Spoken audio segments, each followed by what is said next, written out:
Hi, I'm Jodie James. I'm a herbalist working with Coed Lleol. Today we're going to be working on making a healing ointment. And I've found growing here a couple of the herbs that we're going to be using in the ointment. So one of them is this plant just here, which is in flower at the moment, so you might be noticing it near you. This is called Selfheal or Heal All, and it's got these green opposite leaves in opposite pairs up the stem, and at the top it's got this flower head, which is quite a dense flower head with lots of these little purple flowers, and the flowers are a bit like a mint flower with a hood at the top and three little lobes underneath. And this plant is very good for healing the skin. The leaves, if you pick them off and rub them between your fingers, will feel quite slimy, and that's a healing mucilage that's in the plant, and it's very good for healing conditions of the skin, sore conditions, that kind of thing. Now, growing alongside it, we've got another plant that we can make use of, and it's actually been shown in tests to increase skin cell proliferation. Now this plant grows with these long lance-shaped pointed leaves and prominent veins in straight lines along the back, and there's the front. It's also got tiny fine hairs on it. This one's known as plantain. Now, plantain will often have a flower head, a long flower stalk that goes with it. There we are, I've just found one there. That's the flower stalk of plantain, so you'll often find that with the plantain as well. But it's the leaf that we're going to be using in the ointment that we're going to be making. So, what you'll need to do is you'll need to pick yourself a cupful of mixed leaves. So these leaves, the plantain leaves, and these, the Selfheal leaves as well. And then I'll be showing you what we're going to do a little bit later to make, first of all, a healing oil, and then how to turn that into an ointment. Okay, so I've got my plants, and I've brought them back home, so now we need to prepare them. So this is some Selfheal that came from the woodlands. So it looks a little bit different to the one we saw earlier. It's much taller. As you can see, the stalk's quite longer, a lot longer, and you've still got those opposite leaves. And this one, you can see that flower. If we zoom in, you can see that hooded flower like we were talking about earlier of the Selfheal. Okay, sometimes if you pick them from an area where there's been heavy rainfall, you might need to give them a little bit of a wash.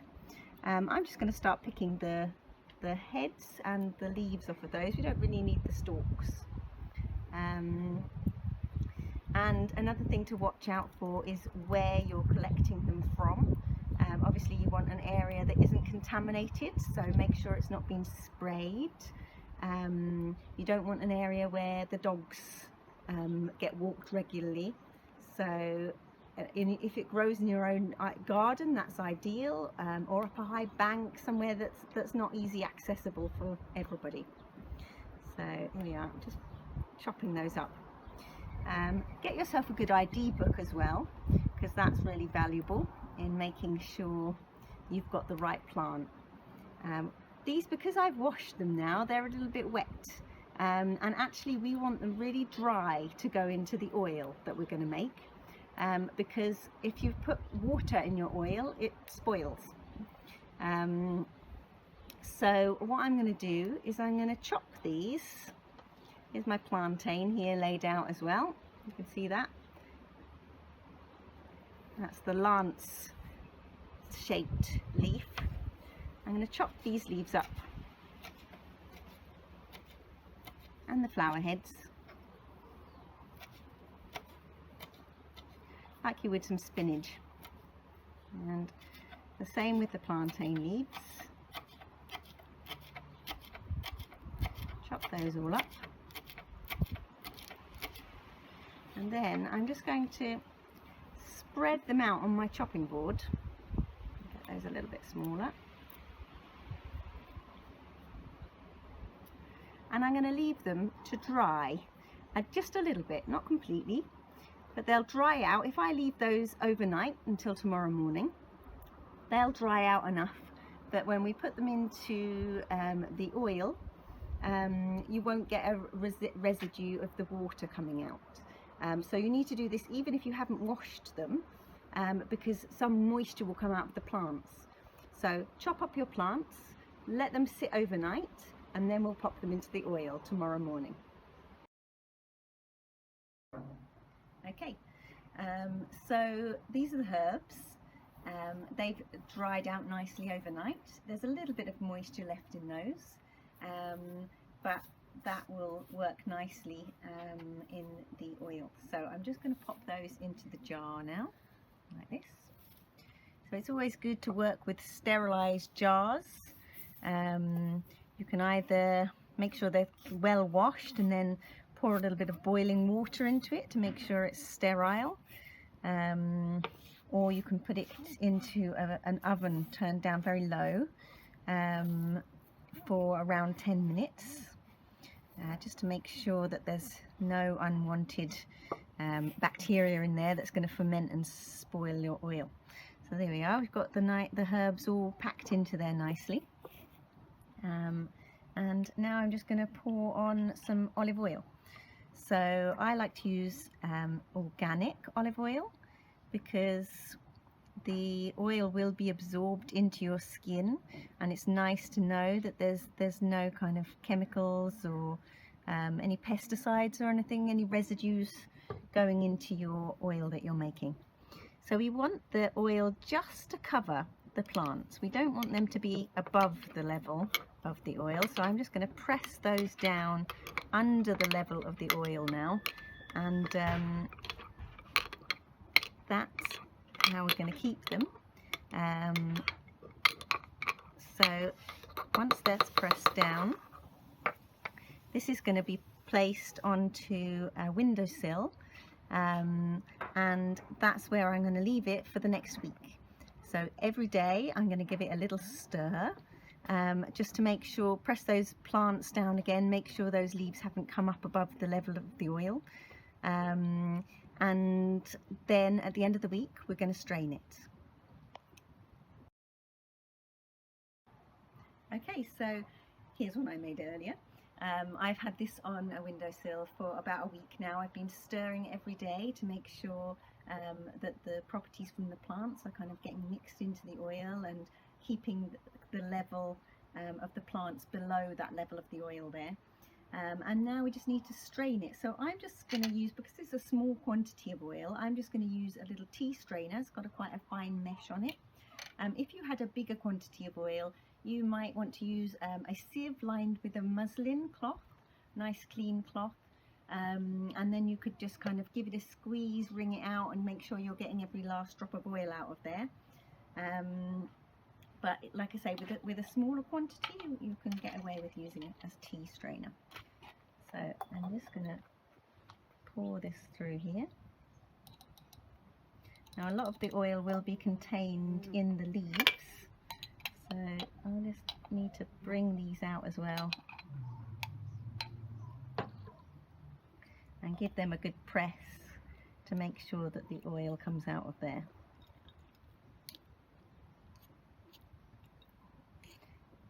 Like that. Okay, and I'll do the same with the ones that are remaining in the jar there,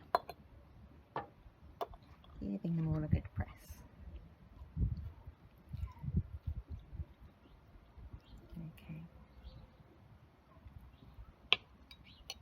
Okay, so this is your herbal oil, and all those lovely soothing and healing properties from the plantain and from the Selfheal have now come into the oil, and you can use the oil just as it is for skin conditions.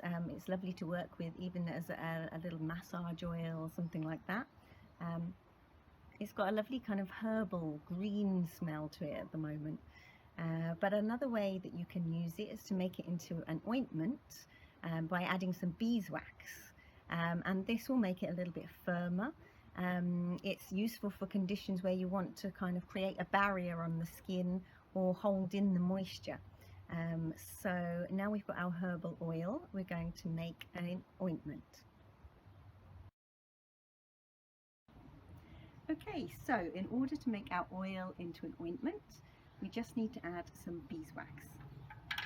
So the proportions I'm using are 4 tablespoons of the oil to half a teaspoon of beeswax.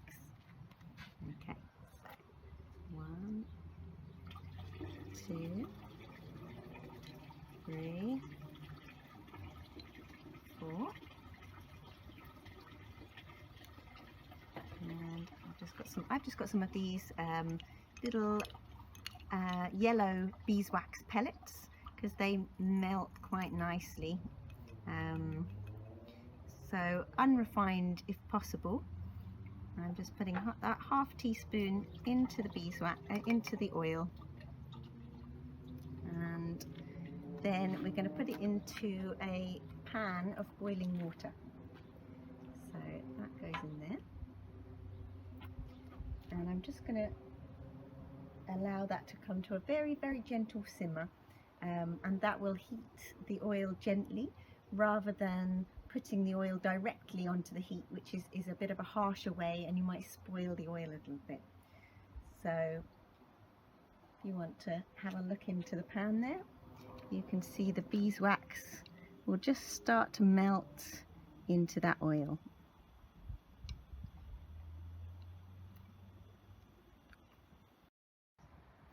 Okay, so now you can see the beeswax has melted into the oil, so none of the little pellets are left.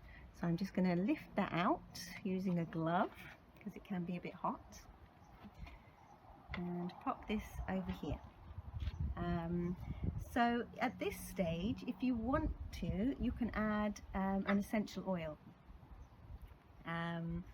So a really safe one to work with is lavender. That's what I would recommend. And if you want to know a good brand, Tisserand is a trusted brand.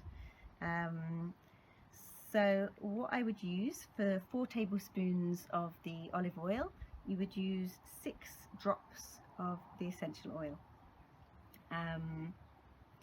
And just allow it to cool for a minute before you put that in so that you don't lose too much. I'm going to pop that in here. So that's 1, 2, 3, 4, 5, 6. Okay.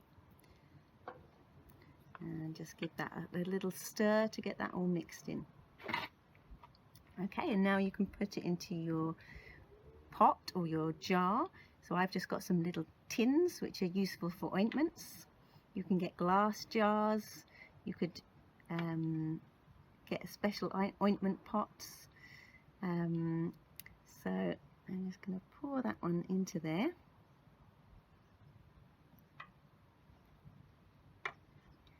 And once it's in there, it will cool quite quickly.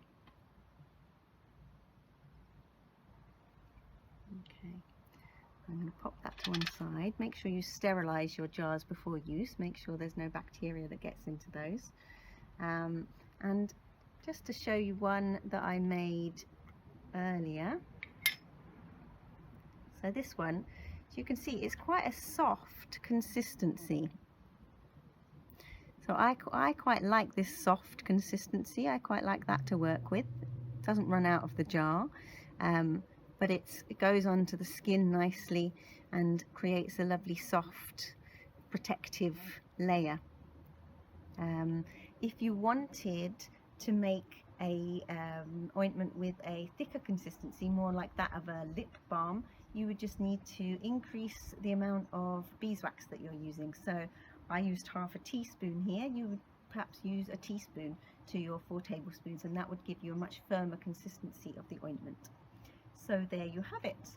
that is how you can make a herbal ointment using the herbs growing around you and a few simple ingredients that you may have in your home. Hope you enjoyed the video. My name's Jodie from Coed Lleol. If you'd like to receive more videos like this, you can subscribe to the Coed Lleol YouTube channel. Thanks.